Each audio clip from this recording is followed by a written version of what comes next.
ماما ماما ماما راحت فين بس؟ الله، ست الحبايب يا حبيبة، يا أغلى من روحي ودمي، يا حنينة وكلك طيبة، يا ربي يخليكي يا أمي، يا ربي يخليكي يا أمي، يا ست الحبايب يا حبيبة. إلى بتغني وماما راحت فين؟ والله ما انا عارفه يا جمال، بس احنا النهارده عيد الام، عايزين احنا الاثنين نحضر حاجه جميله قوي لماما. تفتكر فكر معايا نعمل لها ايه يا جمال؟ والله ما أنا عارف، فكر انتي أكبر.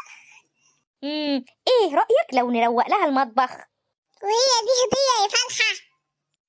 المفروض الهدية تبقى وردة، نشوف حاجة جميلة هي بتحبها نجيبها لها. صدق عندك حق يا جمال، كبرت وبقيت بتعرف تفكر. طب انت معاك فلوس يا جمال؟ محوش اي حاجه؟ والله أبدا، أنا عزمت. وديت فلوسك فين يا فالح؟ والله يا أنا عايزة أخبي عليكي، أنا واكل بيها شوكولاتة وحلويات. طب بص، انا جات لي فكره حلوه قوي، احنا نالف لها اغنيه ونحكي لها فيها ظروفنا، وماما طيبه ومش هتزعلي ان احنا ما جبناش ولا هديه. ايه رايك يا جيمي؟ ألفي يا عبقرية. بص يا جيمي، اول ما ماما تدخل وترجع البيت هنغني الاغنيه دي.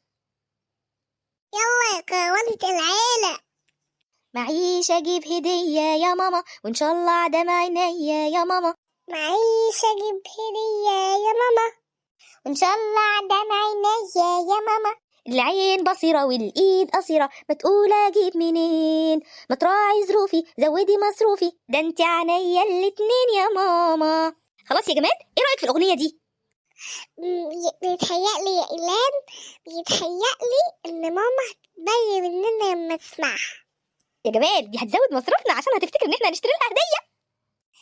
يا بنت النصحة. امال